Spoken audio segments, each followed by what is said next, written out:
amazing how God will take a broken man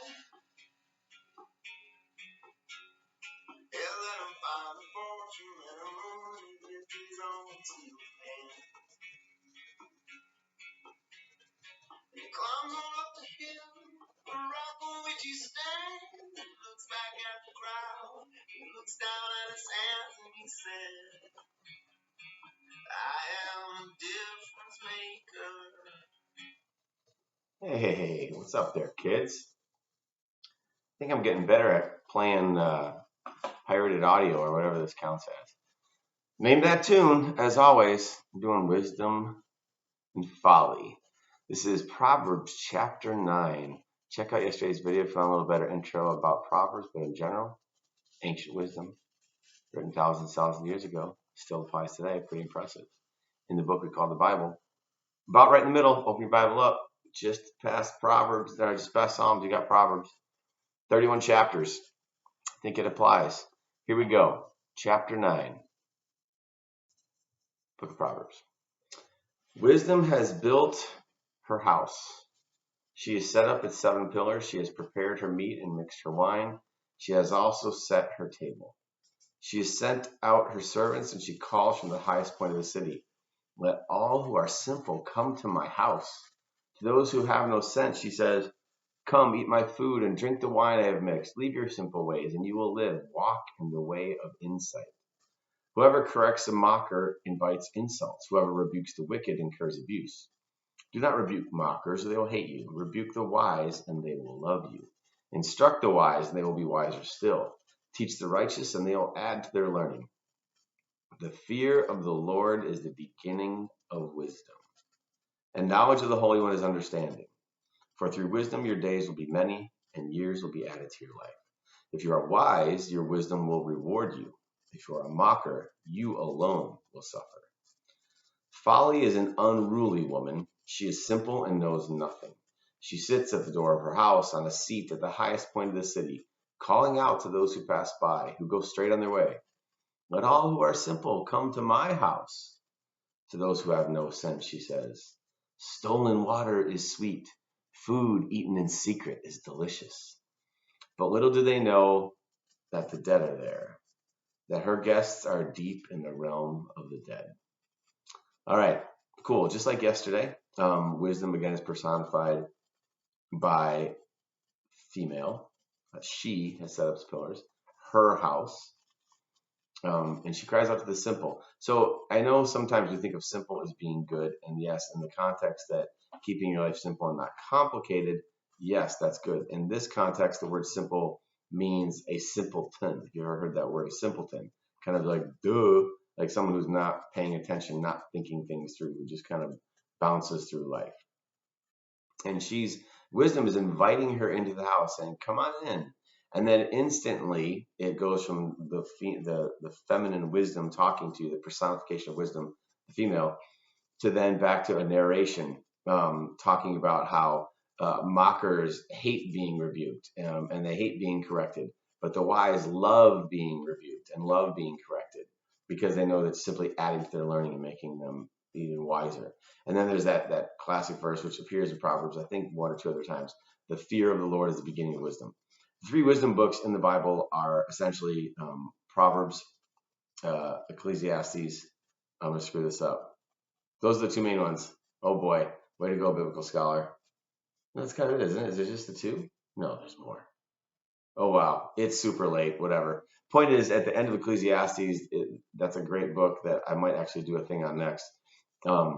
And spoiler alert, at the very end, the guy is like, you know what? Basically, fear God, love God, and you're good to go. So that verse 10 is a big one. The fear of the Lord is the beginning of wisdom. And people hear the fear of the Lord and take the word fear wrong. This isn't fear like fall off a cliff fear, which is a healthy fear, right? There are healthy fears, good fears. This is the kind of fear of respect, the fear of something that could erase your existence in a moment if it chose to. The fear of something so powerful.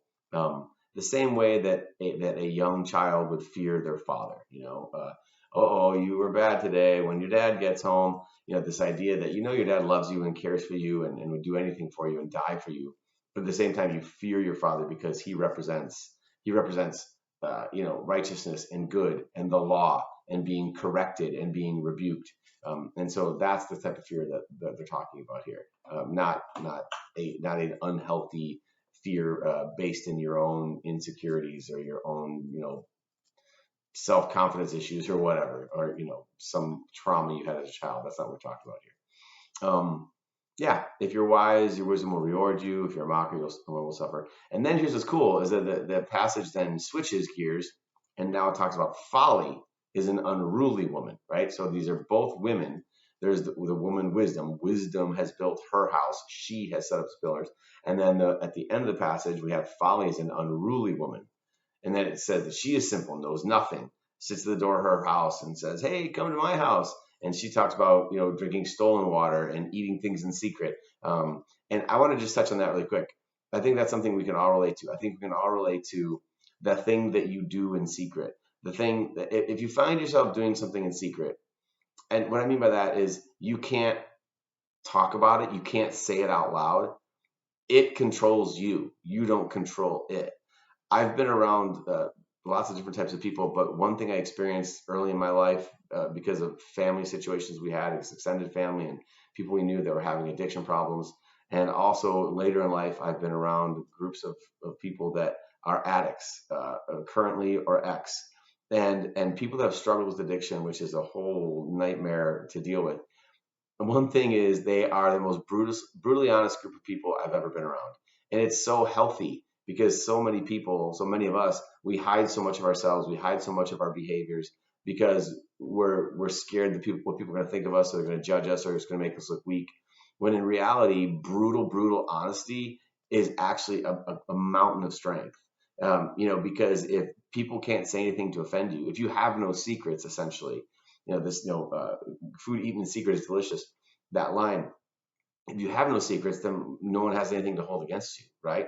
If you know how kind of like a court case works, you have the prosecutor and the defendant, say it's a criminal trial, it doesn't matter what it is, the defense will stand up and usually tear apart their own client first because it's better coming from them. They better say, yeah, well, we know that you think he killed this guy, and yes, he cheated on his wife, and yes, he cheated on his taxes, and yes, he lied about this, and yes, he stole that. But those things, just because he did those things, that doesn't mean that he murdered this guy, right? So they attack his character first. So what that is that's being on Front Street. That's just being honest, like warts and all. That's who this person is. That's who they are. And let's be honest, we all have warts. We all have things. So I would encourage you to avoid secrets in general, especially secrets you keep to yourself.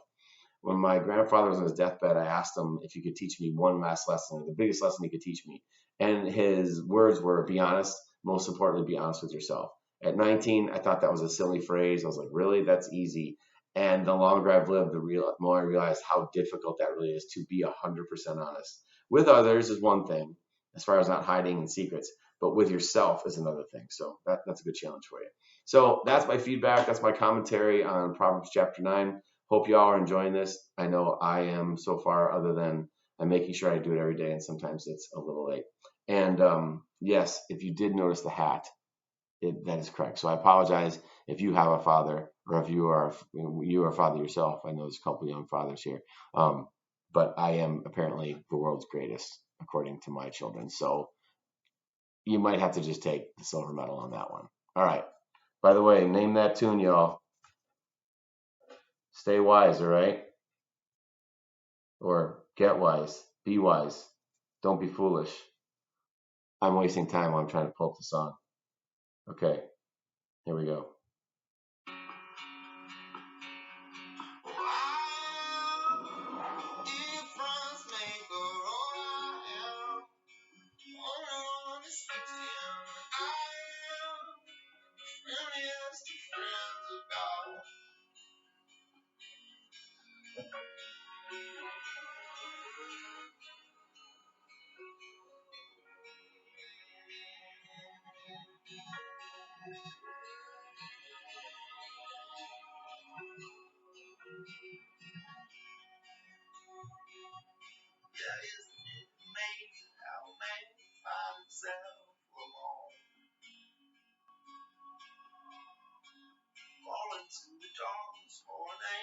daddy's neck.